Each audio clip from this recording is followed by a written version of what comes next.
Hi everyone, welcome back to my YouTube channel. और आज इस वीडियो में हम देखने वाले हैं एज्योर बैकअप सर्विस। तो थ्योरेटिकली समझेंगे एज्योर बैकअप सर्विस क्या होती है, किस तरीके से काम करती है और क्या क्या हमारे पास फीचर्स अवेलेबल है एज्योर बैकअप सर्विस के अंदर। तो ये थ्योरेटिकल वीडियो होने वाली है। नेक्स्ट वीडियो जो होगी वो हमारी प्रैक्टिकल होगी, जिसके अंदर हम लैब डेमो करके देखेंगे कि कैसे हम एज्योर बैकअप सर्विस का यूज़ कर सकते हैं रियल वर्ल्ड के अंदर। तो सबसे पहले क्वेश्चन हमारा यही है, what is azure backup service. तो यहाँ पे बेसिक सी डेफिनेशन ली है। So the Azure Backup Service provide a simple, secure and cost-effective solution to back up your data and recover it from the Microsoft Azure Cloud. तो basically इसके अंदर क्या होता है कि आप Azure पोर्टल पे जाते हो, ठीक है। Azure पोर्टल पे जाके आप एक बैकअप पॉलिसी डिफाइन करते हो कि भाई मेरे को ये पॉलिसी के अंदर मैं ये सेटिंग्स डिफाइन कर रहा हूँ। अब सेटिंग्स कौन कौन सी होती हैं आप बोल सकते हो कि भाई मेरे को इस वर्चुअल मशीन का बैकअप चाहिए एवरी नाइट एट 11 PM, ठीक है। उसके बाद वो जो बैकअप पॉलिसी होगी वो आप अपने एज्योर वर्चुअल मशीन के ऊपर लगाते हो और बैकअप अनेबल कर देते हो। अब जब भी रात के 11 बजेंगे वो ऑटोमेटिकली बैकअप रन कर देगा आपके टारगेट वर्चुअल मशीन पे। और जो बैकअप होता है ना, उस बैकअप को एज्योर क्या करता है, वो अपने इंफ्रास्ट्रक्चर पे स्टोर करता है, ठीक है। तो इससे क्या होगा कि आपका जो डाटा है वो सिक्योर है, ठीक है। और सेकंड आपको बेनिफिट यहाँ पे मिलता है कि आप अपने बैकअप को कभी भी रिकवर कर सकते हो बहुत आसानी से, ठीक है। और आपका बैकअप एक्सेसिबल रहता है ऑल ओवर दी इंटरनेट, ठीक है। डजेंट मैटर आप इंडिया से काम कर रहे हो, यूएस से काम कर रहे हो, कनाडा से काम कर रहे हो, डजेंट मैटर किस लोकेशन से आप काम कर रहे हो, आप उस बैकअप को देख सकते हो, ठीक है। आप बैकअप्स की जॉब्स जो रन हो रही हैं वो एज्योर पोर्टल पे जाके देख सकते हो, ठीक है। और उसके बाद अगर आपको रीस्टोर करना है उस बैकअप को तो वो भी आप इजीली कर सकते हो, कोई उसमें दिक्कत नहीं है, ठीक है। तो ये आपका बेसिक, अगर बेसिक लेवल पे हम समझें तो एज्योर बैकअप सर्विस आपकी ये होती है। अब यहाँ पे क्वेश्चन आता है कि what can be backed up, कि हम क्या क्या बैकअप कर सकते हैं with the help of azure backup service. तो सबसे पहले हमारे पास यहाँ पे है ऑन प्रेमिसेस। ऑन प्रेमिसेस पे जो आपका डाटा है, फॉर एग्जांपल ऑन प्रेमिसेस पे आपका कोई फाइल सर्वर है, आप उसको बैकअप करना चाहते हो तो आप इजीली उसको बैकअप कर सकते हो। तो उसके अंदर क्या होता है कि आप ऑन प्रेमिसेस पे आपका जो फाइल सर्वर है, जैसे मान लो यहाँ पे एक फाइल सर्वर है, इसके ऊपर ना आप एक एजेंट इंस्टॉल करते हो जिसको हम मार्स एजेंट बोलते हैं। और उस एजेंट से आप कनेक्टिविटी बनाते हो अपने एज्योर के ऊपर, ठीक है। उसके बाद आपकी जो बैकअप पॉलिसी जो आपने एज्योर के ऊपर बनाई है वो ऑटोमेटिकली उस एजेंट को फोर्स करती है बैकअप इनिशिएट करने। तो इस तरीके से आप ऑन प्रेमिसेस पे जो वर्कलोड है, जैसे कि चाहे वो आपका फाइल सर्वर हो सकता है, चाहे वो आपका डोमेन कंट्रोलर हो सकता है, या आपका कोई लिनक्स बेस्ड मशीन हो सकती है, आप उसको भी टारगेट कर सकते हो with the help of azure backup, ठीक है। सेकंड यहाँ पे हमारे पास है एज्योर वर्चुअल मशीन्स, कि अगर आपने कोई वर्चुअल मशीन एज्योर क्लाउड पे बनाई हुई है तो आप उसको भी इजीली मैनेज कर सकते हो, उसको भी इजीली बैकअप कर सकते हो। थर्ड हमारे पास है एज्योर मैनेज डिस्क।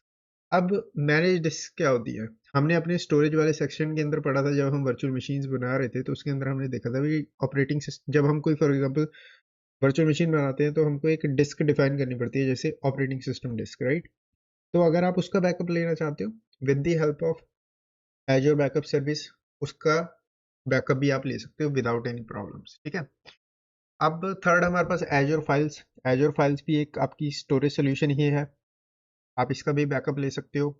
और इसका बैकअप भी आप शेड्यूल कर सकते हो, जैसे मान लो आप चाहते हो कि भी आपका जो फाइल शेयर है जो आपने एज्योर पे बनाया है उसका बैकअप आप एवरी वीक लेना चाहते हो 2 या 3 बार, तो with the help of azure backup service वो भी हम कर सकते हैं। उसके बाद अगर आपके पास सीक्वल सर्वर का कोई इंस्टेंस चल रहा है एज्योर के ऊपर, उसका भी हम बैकअप ले सकते हैं।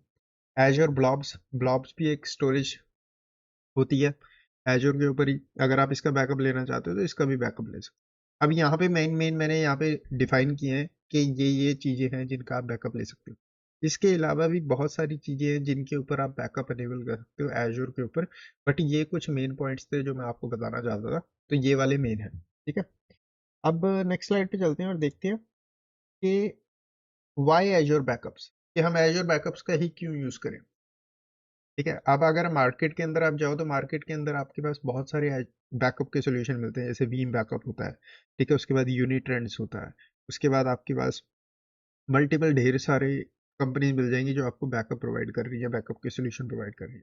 तो एज्योर बैकअप क्यों ले, सबसे पहले तो हमारे पास आता है कि भाई हमको ऑन प्रेमिसेस से जो डाटा है उसको हम इजीली क्लाउड पे बैकअप कर सकते हैं। ठीक है, तो इससे हमको बेनिफिट क्या होगा? इससे बेनिफिट हमको ये होगा कि हमको ऑन प्रेमिसेस पे या फिर किसी डिफरेंट लोकेशन पे अपनी कंपनी के डाटा को स्टोर करने के लिए कॉस्ट नहीं लगानी पड़ेगी।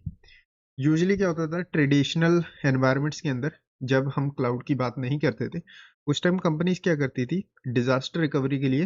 वो क्या करती थी, आपकी जो मेन साइट है ना, मेन साइट में जो आपका डाटा है उसको वो बैकअप करती थी एक डिफरेंट लोकेशन पे। ठीक है, वो ऐसा क्यों करते थे कि इन केस अगर मेन लोकेशन पे कोई डिजास्टर हो जाता है, नेचुरल डिजास्टर हो जाता है और आपका डाटा सेंटर वगैरह जो है वो डिस्ट्रॉय हो जाता है for whatever reason, right? उसके बाद अगर आपको डाटा रिकवर करना है तो आप डिफरेंट साइट से, जहां पे आपका बैकअप स्टोर्ड है, वहां से रिकवर कर सकते हो डाटा।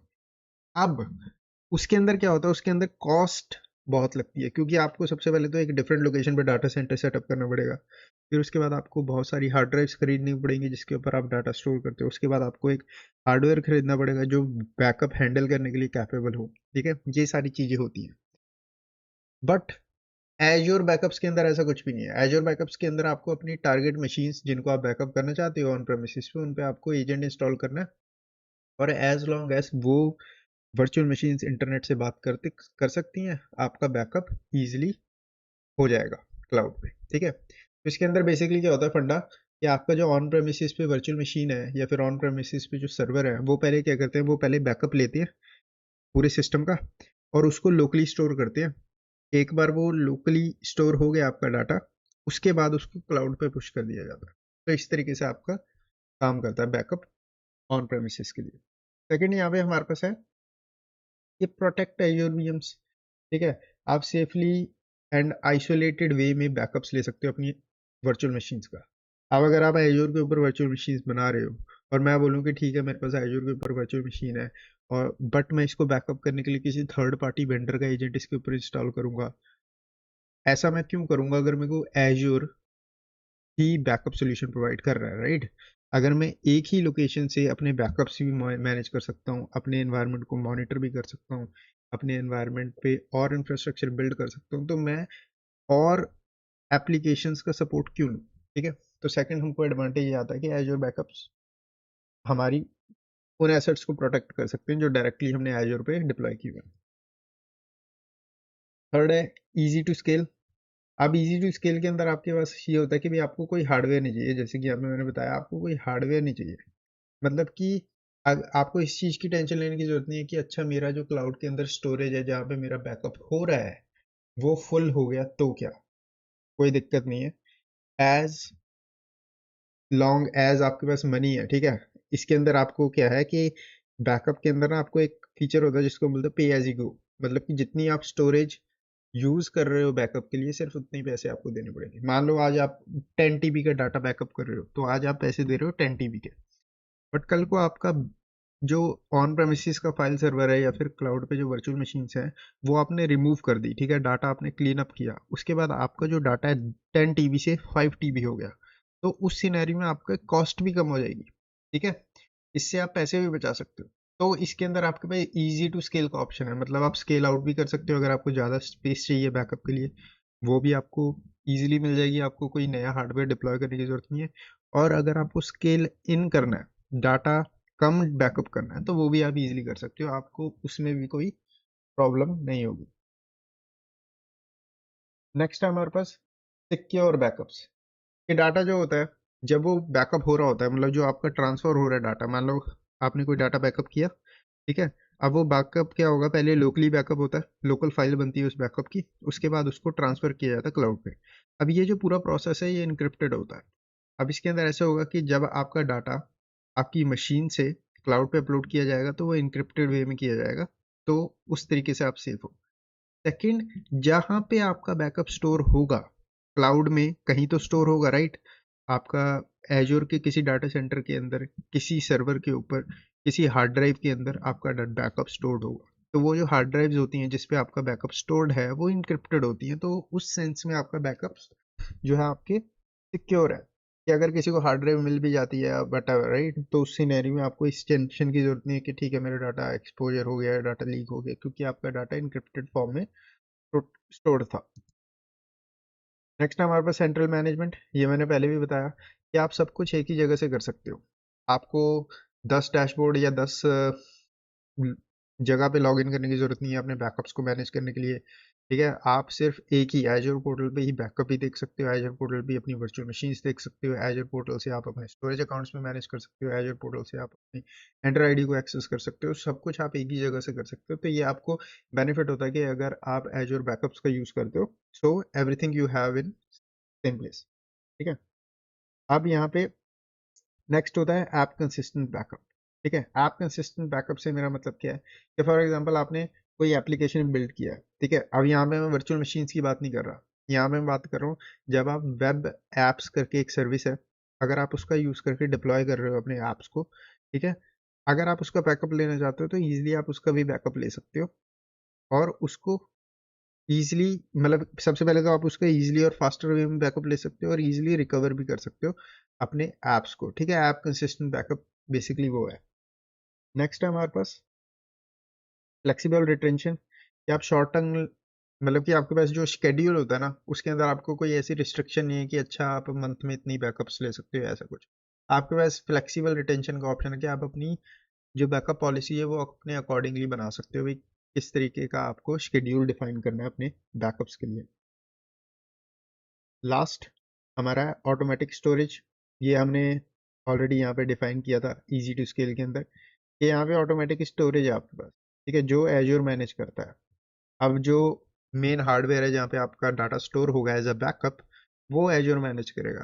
तो जो भी हार्ड ड्राइव वहाँ पे रन हो रही है, ठीक है, उसकी हेडेक एज्योर की है कि क्या हार्ड ड्राइव है या फिर क्या एसएसडी है जहाँ पे आपका बैकअप स्टोर हुआ है। उसके बाद मेक श्योर करना कि उस हार्ड ड्राइव या एसएसडी को कोई डैमेज ना हो या कोई प्रॉब्लम ना आए, वो एज्योर की हेडेक है। एज एन एडमिन आपको उसकी रिस्पॉन्सिबिलिटी लेने की जरूरत नहीं है, उसकी टेंशन लेने की जरूरत नहीं है, वो एज्योर की साइड से है। तो नेक्स्ट हम यहाँ पे आ जाते हैं बैकअप टाइप्स। तो यहाँ पे हमारे पास दो तरीके के बैकअप टाइप्स होते हैं जो हम लेते हैं एज्योर पे। सबसे पहला हमारा होता है फुल बैकअप। ठीक है, अब फुल बैकअप क्या है? अब यहाँ पे दो पॉइंट मैंने लिए हैं सिंपली, जो आपको इजीली बता देंगे फुल बैकअप बेसिकली क्या होता है। बैकअप बेसिकली किया जाता है जब सारा डाटा आपका, ठीक है, मान लो आपने अभी अभी बैकअप अनेबल किया है किसी वर्चुअल मशीन पे, या फिर अभी अभी आपने बैकअप अनेबल किया है किसी ऑन प्रेमिसेस सर्वर पे, या फिर किसी भी चीज पे आपने एज्योर बैकअप को अनेबल किया, तो सबसे पहली चीज जो होगी वो होगा आपका फुल बैकअप लिया जाएगा, कि पूरे डाटा का जितना भी उसके ऊपर स्टोर्ड है सब कुछ बैकअप कर दिया जाएगा। ठीक है, और यहाँ पे सेकंड पॉइंट सिंपली यही बोल रहा है, यूज्ड फॉर इनिशियल बैकअप, पहली बार जो बैकअप लिया जाता है वो फुल बैकअप ही होता है। अब यहाँ पे सिर्फ एज्योर की बात नहीं कर रहे हम, अगर हम बात करें दूसरे वेंडर्स की भी, जैसे कि AWS भी आपको प्रोवाइड करता है सर्विसेज बैकअप की। ठीक है, उसके अंदर भी सेम ही सिनेरियो होता है, जब आप पहली बार बैकअप को अनेबल करते हो तो हमेशा आपका फुल बैकअप लिया जाता है। सिमिलर सिनेरियो में आपके पास दूसरे वेंडर्स हैं, जैसे वीम हो गया या फिर आपका यूनिट्रेंड्स हो गया, ये भी आपका फुल बैकअप भी लेते हैं पहली बार। ठीक है, नेक्स्ट हमारे पास आता है जो कि है इंक्रीमेंटल बैकअप। अब इंक्रीमेंटल बैकअप डिफरेंट कैसे होता है आपके full backup? Incremental backup basically क्या करता है, backs up changed data since last backup. तो आपका इंक्रीमेंटल बैकअप बेसिकली क्या करेगा, जो आपका फुल बैकअप था ना, उसके बाद जो जो चेंजेस हुए आपके डाटा के अंदर, सिर्फ उन्हीं को बैकअप करेगा। ठीक है, ऐसे आपका इंक्रीमेंटल बैकअप काम आता है। अब यहाँ पे सेकंड पॉइंट मैंने बताया used for all azure backups. अब एज्योर पे जितने भी बैकअप्स लिए जा रहे हैं, चाहे वो SQL सर्वर इंस्टेंस का लिया जा रहा है, ऑन प्रेमिसेस का लिया जा रहा है, एज्योर वर्चुअल मशीन्स का या फाइल शेयर का या ब्लॉब का, doesn't matter what it is, वो इसी तरीके से काम करता है। पहले फुल बैकअप लिया जाएगा, उसके बाद आपके इंक्रीमेंटल बैकअप्स लिए जाते हैं। तो यहाँ पे हम एग्जांपल लेते हैं, फॉर एग्जांपल आपका जनवरी 1 को फुल बैकअप लिया। ठीक है, उसके बाद आपकी बैकअप पॉलिसी कहती है कि ठीक है भाई, एवरी 7 डेज एक फुल बैकअप लेना है।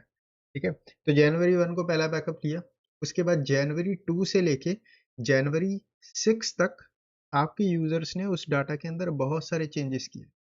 तो जनवरी 2 को जो बैकअप लिया जाएगा वो इंक्रीमेंटल होगा, 3 को जो लिया जाएगा वो इंक्रीमेंटल होगा, 4 को लिया जाएगा वो इंक्रीमेंटल होगा, और उसके बाद जो जनवरी 7 को लिया जाएगा वो दोबारा फुल बैकअप हो। तो इस तरीके से आपका बैकअप काम में आता है। अब इंक्रीमेंटल बैकअप बेनिफिशियल क्यों है? इंक्रीमेंटल बैकअप इसलिए लिया जाता है क्योंकि ये फास्ट होता है, ठीक है। अब मान लो आप हर बार फुल बैकअप लेने लग गए जस्ट बिकॉज एक यूजर ने फाइल के अंदर बेसिक सा चेंज किया है, तो कितना प्रॉब्लमेटिक होगा। पहला तो कॉस्ट एफिशिएंट नहीं है ये, क्योंकि आप पूरे सर्वर का बैकअप ले रहे हो जस्ट बिकॉज एक फाइल में चेंज हुआ है। Second, bandwidth. अब जब फुल बैकअप होता है ना, फुल बैकअप के अंदर एक चीज की प्रॉब्लम आती है बैंडविड्थ की। अगर आपके पास बहुत ज्यादा डाटा है जिसको आप बैकअप कर रहे हो, तो पहले तो आपके सर्वर पे लोड आएगा, ठीक है, क्योंकि वो लोकल फाइल क्रिएट करता है बैकअप की। सेकंड, उसके बाद उस बैकअप को आपको अपलोड भी करना क्लाउड में, तो बैंडविड्थ भी यूज होगी, ठीक है। तो ये दो चीजें होती हैं। फुल बैकअप इसलिए आप बार बार नहीं लेते, आप इसलिए पहली बार फुल बैकअप लोगे, उसके बाद आप इंक्रीमेंटल्स लोगे फॉर सम डेज, उसके बाद दोबारा आप फुल बैकअप लोगे, ठीक है। अगर आप रियल इंफ्रास्ट्रक्चर में जाओगे तो आप देखोगे कुछ इस तरीके से ही आपका एनवायरनमेंट होता है जिसके अंदर फुल बैकअप लिया जाता है आपका every couple of days, and incremental लिया जाता है आपका ऑन एवरी चेंज या फिर एवरी डे या समथिंग लाइक दैट, ठीक है। तो होपफुली आपको समझ आ गया होगा कि एज़्योर बैकअप क्या होता है, कैसे एज़्योर बैकअप आपका ऑन थ्योरी ऑन पेपर कैसे काम करता है। नेक्स्ट वीडियो में हम बेसिक सा लैब डेमो करके देखेंगे जिसके अंदर हम एज़्योर वर्चुअल मशीन्स का कैसे बैकअप लिया जाता है उसको देखेंगे। तो इस वीडियो में बस इतना ही। वीडियो को लाइक करें, चैनल को सब्सक्राइब करें, नेक्स्ट वीडियो में।